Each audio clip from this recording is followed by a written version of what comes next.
Bismillahirrahmanirrahim. Assalamualaikum warahmatullahi wabarakatuh. Alhamdulillahirabbil alamin. Nasta'in ala umuri dunya wad din. Wassalatu wassalamu ala asyrofil anbiya'i wal mursalin nabiyina Muhammadin wa ala alihi wa ashabihi ajma'in. Asyhadu an la ilaha illallah wahdahu la syarika lah wa asyhadu anna Muhammadan abduhu wa rasuluhu la nabiyya wa la rasula ba'da. Amma ba'd. Alhamdulillah, jamaah masih bersyukur.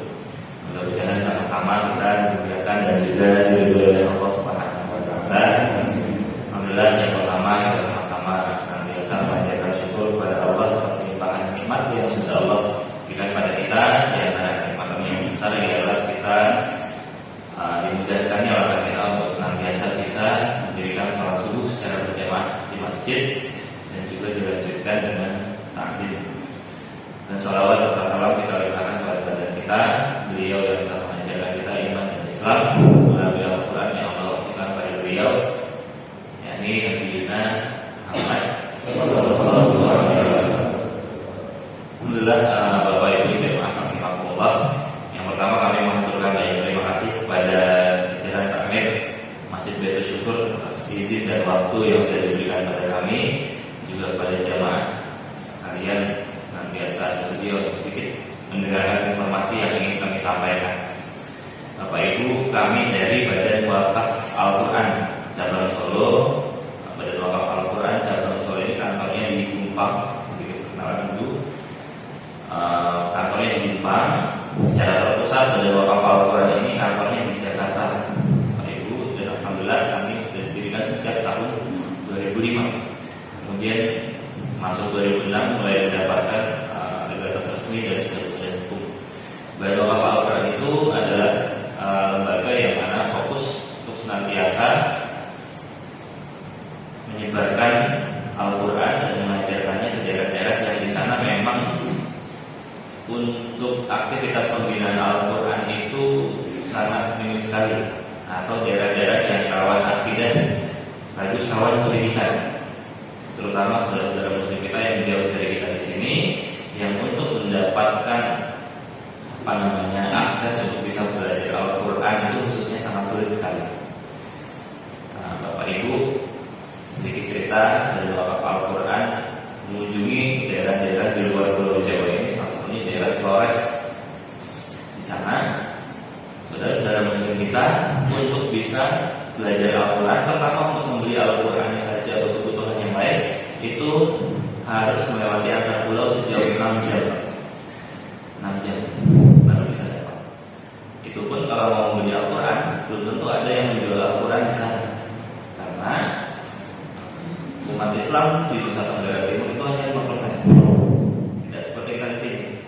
Alhamdulillah di sini kita kalau mau membeli Al-Quran tinggal nggak butuh waktu sampai berjam-jam bisa mendapatkan Al-Quran. Di sana pun bahkan belum tentu ada yang menjual Al-Quran, karena jarang ada yang beli, sangat jarang. Kalau kita bicara masalah untung rugi penjualan dagangan, jualan Al-Quran itu jelas rugi Pak, nggak ada yang beli. Alhamdulillah di sini ditempatkan oleh Allah tempat yang begitu banyak kelebihan. Tapi di samping Allah melebihkan, kita ada saudara kita yang lain, artinya Allah juga melebihkan hisab kita. Maka untuk itu dan Wakaf Al-Quran mengajak pada Bapak Ibu sekalian untuk sama-sama kita meringankan hisab kita di hadapan Allah. Ketika kita sudah mendapatkan ilmu yang kita dapatkan, maka wajib hukumnya bagi kita menyampaikannya lagi. Namun terkadang kita merasa belum sanggup atau merasa belum pantas, merasa belum terbiasa untuk bisa menyampaikan apa yang sudah kita dapatkan. Maka minimal Bapak Ibu caranya adalah kita ajak saudara kita hadir ke majlis, kita ingatkan teman kita misalnya tangga, atau lebih jauhnya lagi kita dukung saudara-saudara kita yang belajar Al-Quran, kita dukung, kita fasilitasi, termasuk saudara-saudara muslim kita yang ada jauh di sana. Bapak Ibu rahimahullah, inilah aktivitas dari Badan Wakaf Al-Quran. Jadi Badan Wakaf Al-Quran khususnya di Solo ini senantiasa menghampiri jamaah-jamaah yang di situ Allah sudah tetapkan kelebihannya untuk sama-sama kita dukung siapapun yang ada di sana agar bisa sama-sama belajar Al-Quran dengan mudah seperti apa yang bisa kita rasakan di sini. Nah, terkait wakaf ini Bapak Ibu, Rasulullah sudah menyampaikan kepada kita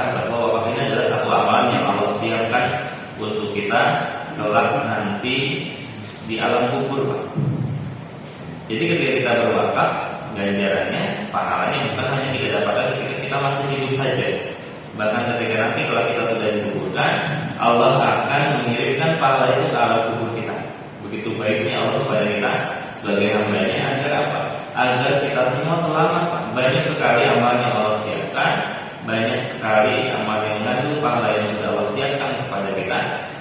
Namun kita lalai untuk menyambut itu. Padahal tujuan Allah adalah agar kita semua sama-sama bisa selamat dan bertemu dengan Allah dalam keadaan baik-baik saja, tidak dalam keadaan berputus.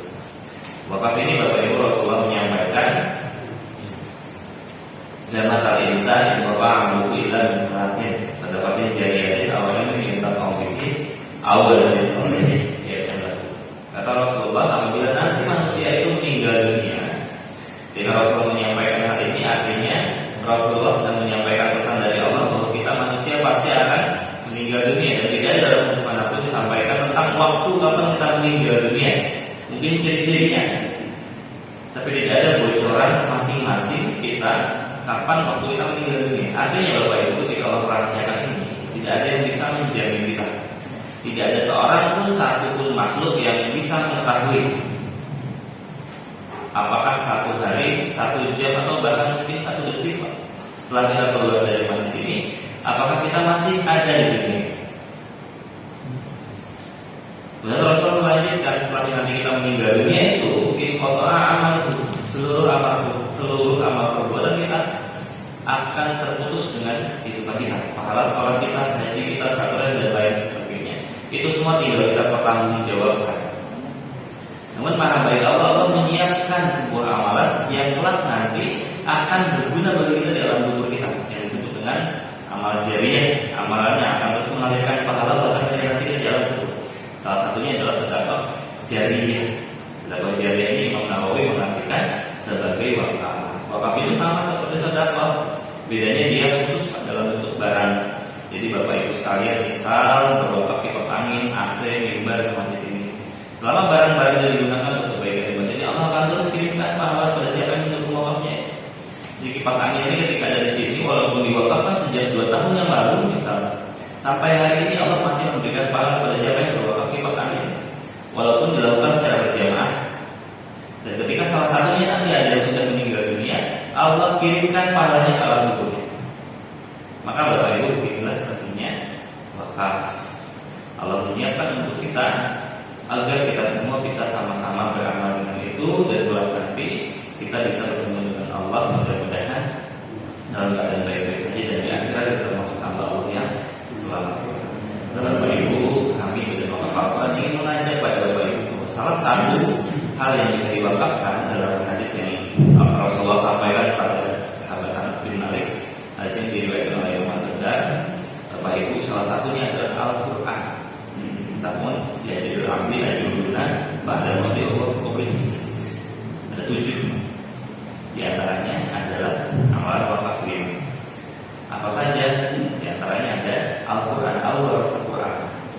Jadi Bapak Ibu, kami mengajak pada Bapak Ibu, silakan bagi Bapak Ibu yang memiliki Al-Quran lebih yang tidak terpakai, mungkin yang masih sangat bagus khususnya, bisa diwakafkan dengan wakaf Al-Quran, atau ingin langsung secara tunai, silakan. Kami sudah memberikan semua situ brosur amplop wakafnya. Silakan nanti Bapak Ibu kalau ingin berwakaf secara tunai, berapapun kami tidak ada paksaan, tidak ingin menahan dan memaksa Bapak Ibu dan kurang masalah. Namun kami memiliki paket khusus kalau Bapak Ibu ingin langsung berwakaf satu paket wakaf Al-Quran. Nah, satu paket wakaf Al-Quran ini senilai 100.000 kalau dianggarkan. Untuk apa saja? Yang pertama nanti jelas untuk mencetak Al-Qurannya. Yang kedua nanti untuk biaya pengiriman, insya Allah akan dikirimkan ke Gorontalo Bapak Ibu. Alhamdulillah 2 bulan yang lalu daerah Nusa Tenggara Timur di sana diturunkan sebanyak 100.000 mushaf Al-Quran. Di daerah Gorontalo tahap 1 2020 akhir kemarin sekitar 20.000 mushaf. Baru saja Pak di daerah Bengkulu sekitar 10.000, dan di daerah Maluku sekitar beberapa minggu yang lalu sekitar 3.000 Al-Quran, dan itu tidak hanya dibagikan Pak. Jadi 100.000 rupiah ini nanti rincian yang ketiganya adalah untuk fasilitas pembinaan di sana. Jadi Al-Quran yang Bapak Ibu wakafkan itu tidak hanya kami bagikan, tapi juga diajarkan. Kami bekerja sama dengan asli orang sananya agar bisa mengajarkan Al-Quran. Andai diizinkan oleh Allah untuk menghitung pahala, Bapak Ibu, satu huruf dalam Al-Quran saja kita mendapat, kalau kita baca kita mendapat 10 baik dan apalagi sampai dipelajari, sampai diamalkan, sampai diajarkan. Bayangkan sudah berapa yang kita dapatkan. Nah dari sini telah nanti Allah akan merahmati kita, mudah-mudahan telah nanti kita termasuk hamba-hamba Allah yang selamat telah nanti di akhirat. Nah, silakan Bapak Ibu kalau ada yang ingin berwakaf hari ini, kami nanti sini ada sampai selesai kajian lebih sedikit. Kalau ingin dititipkan dulu ke takmir masjid, silakan nanti dititipkan dulu. Kalau mau langsung transfer, silakan nanti kami titipkan rekeningnya ke takmir, rekening Sambil Wakaf Al-Quran. Atau ingin langsung datang ke kantor juga boleh, atau ingin langsung kami jemput ke rumahnya, tidak sempat dititipkan ke takmir juga bisa. Silakan Bapak Ibu fleksibel saja. Mudah-mudahan dari apa yang kami sampaikan ini senantiasa menjadi pengingat kami, khususnya juga Bapak Ibu sekalian, bahwa usia kita tidak lama dan kita tidak tahu kapan usia kita akan berakhir. Mohon maaf jika apa yang kami sampaikan terdapat beberapa hal yang kurang berkenan bagi Bapak Ibu. Terima kasih.